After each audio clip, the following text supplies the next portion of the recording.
Сәлем достар, біз бүгін осындай әдемі көйлек тігетін боламыз. Каналға жазылуды ұмытпайық.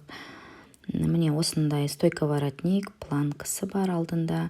Осы стойка воротник, планка барлығын қалай тігу керек, пішу керек барлығын пошагово көрсететін боламын. Міне жеңі осындай кнопкамен қатайтылған. Мына планкасы рабочий бізде ашылады, кнопкамен қатайтылған. Міне обработкалары осындай. Осының барлығын қазір тігілу барысын, пішілу барысын барлығын анық-қанық көрсететін боламын. Каналға жазылуды ұмытпаймыз. Бұл бізде София матасы. Хыбы дейік. Жанына қарай болар болмас созылады. Ұзындығынан созылмайды ешқандай да. Міне осылай 4 слой матаны жаямыз. Бұл бізде міне үсті бізде артқы бой, асты бізде алдыңғы бой. Міне 4 слой. Орта жағы бізде сгиб. Бұлайынан бізде енінен 45-50 сантиметр бүктетіліп жатыр 4 слойдан. Міне жанына қарай 7 сантиметрді белгілейміз. Қазір мойын ойындысын сатын боламыз. Жаңа айтып өткендей, жоғарғысы бізде артқы бой. Артқы бойдың мойынын қазір 2,5 сантиметр түсеміз жоғарыдан төменге қарай. Және пішінін сызамыз. Осылай бұл бізде артқы бой. Қазір желке жақты сызып алдық. Енді біз иығымыз бізде 36 сантиметр болды. 36 сантиметрді екіге бөлгенде 16 сантиметр болады. 18 сантиметр болады. Сол 18 сантиметрге 1 сантиметр шовқа қосып 19 сантиметрді белгілейміз. Төменге қарай 3 сантиметрді белгілейміз. Міне иығымыз бізде 19 сантиметр болды. Міне осы нүктелерді қосамыз. Иықтың линиясын сыздық. Енді пройманы осы жоғарғы жерінен 22 сантиметрді белгілейміз. Ең жоғарғы тұстан 22 сантиметрді белгіледік. Енді біз обхват грудиді 4-ке бөліп аламыз. Бізде обхват груди 23 сантиметр. Енді соған 2 сантиметр қосамыз. Бұл бізде на свободу облегания және шовқа. Егер сіздер кеңдеу болсын десеңізде 3 сантиметр берсеңізде болады. Биссектрица бізде 3 сантиметр. Мына пройманы осылай екі ортасын бөліп аламыз екіге. Сол тұстан белгілеп, ішке қарай 0,5-0,7 сантиметр кіргізіп, осы жаңағы 3 сантиметрлік биссектрицамызбен қосып, осылай міне пішінін келтіреміз, пройма сызамыз осылай.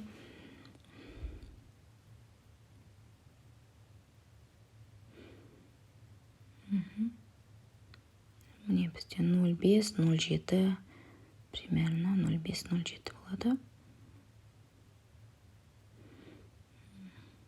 Сызып дайындап қойдық проймасын. Енді алдыңғы жағының мойын ойындысын белгілейміз. Біз 8 сантиметр түсеміз. Ойыстып артқы бойды кішкене көтеріп 8 сантиметрді белгілеп аламыз астынан. Осы мына жердегі 7 сантиметрді астына өткіземіз. Осындай міне белгіленген нүктелерді қосып пішінін сызамыз.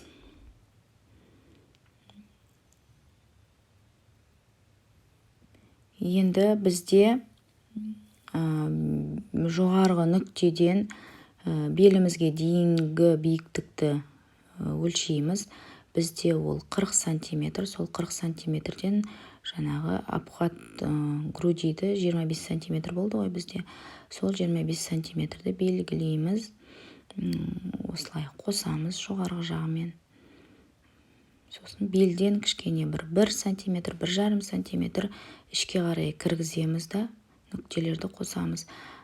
Бұлай қалауыңызша жасасаңыз болады, болмаса осы пройманың қасынан төменге қарай трапеция жасап кетсеңіз болады. Мен бел жақтан төмен етекке дейін трапеция жасадым. Бізде камера қосылмай қалыпты, пройма осыларды кесіп алған болатынмын. Енді осылай қиып аламыз да, осылай алдыңғы бойды да артқы бойды да бірдей кесіп аламыз. Бірдей қылып 4 слой матаны бірден қиямыз осылай.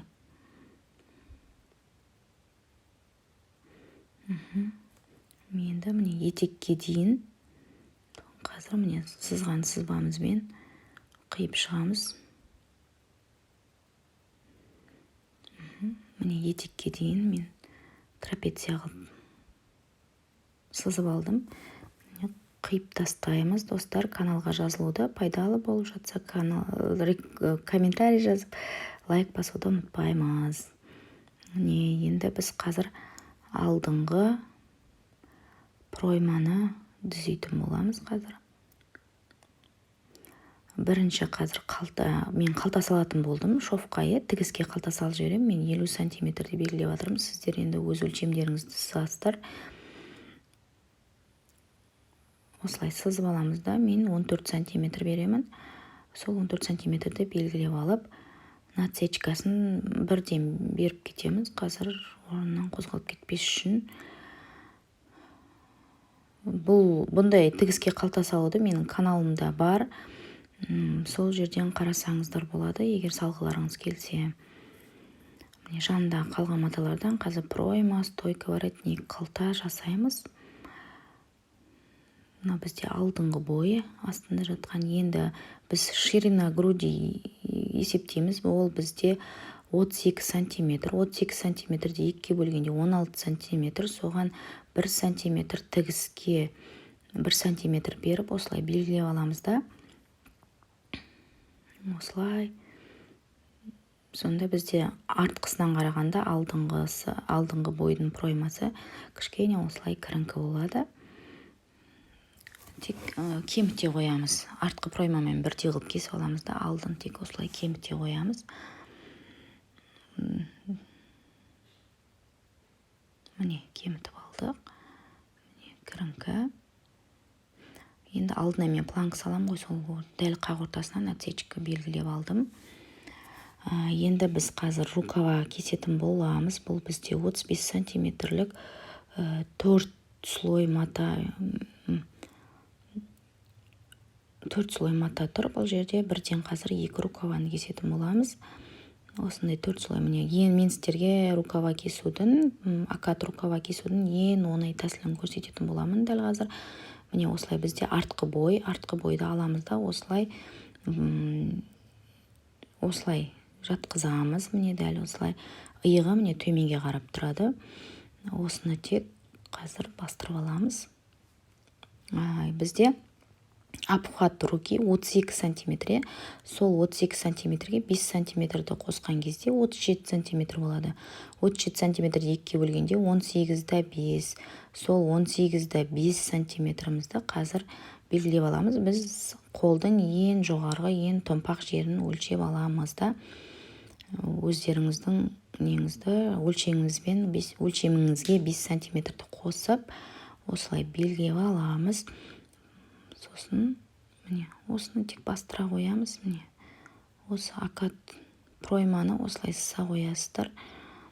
Сол кезде акат рукава шыға қояды. Тек артығын қазір жоғары жағына сборка жасап жібере қоясыздар.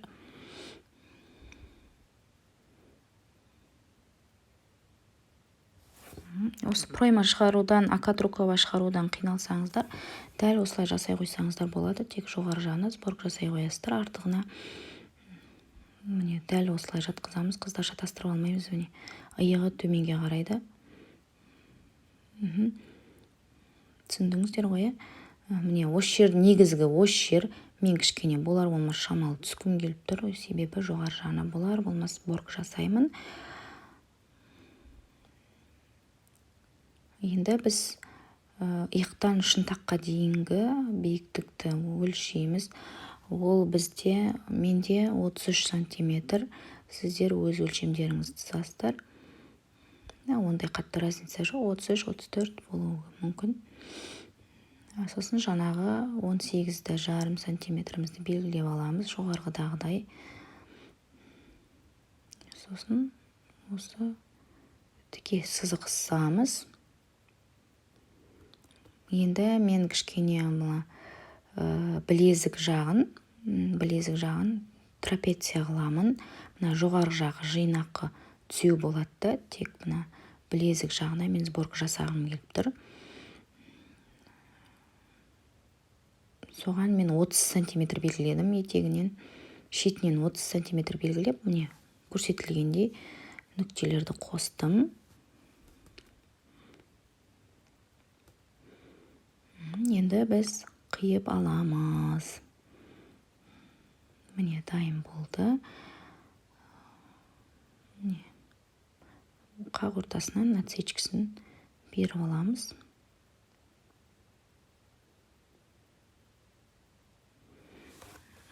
Қыздар, бұл деген ең оңай тәсілі. Егер акат рукава шығарудан қиналсаңыздар, дәл осы тәсілмен шығара қойсаңыздар болады.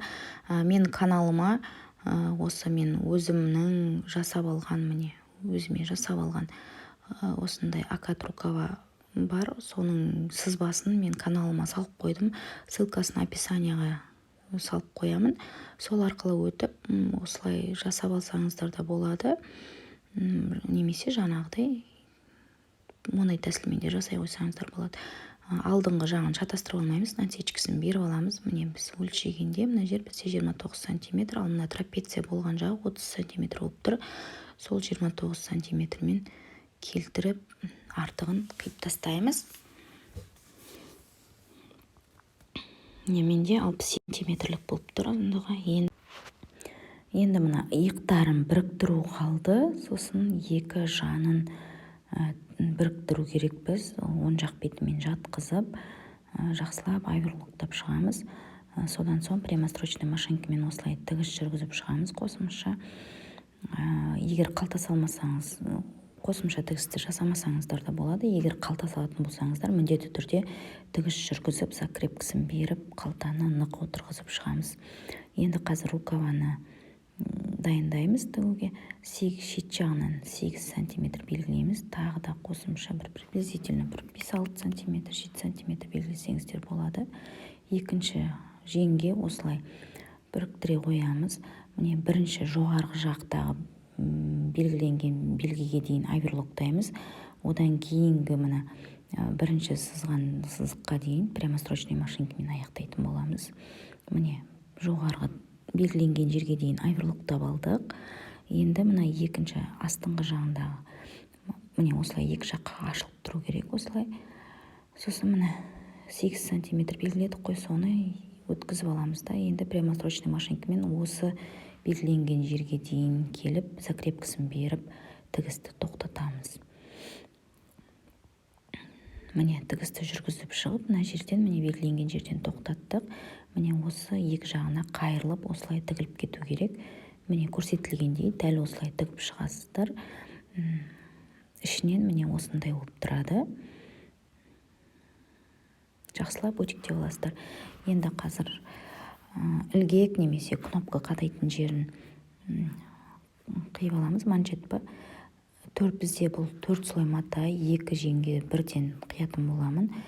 Сіздер өздеріңіздің білезіктеріңізді өлшейсіздер. Менде 16 сантиметр ма, 17 сантиметр, 16-17 сантиметр болып тұр. Мен 24 сантиметр деп аламын.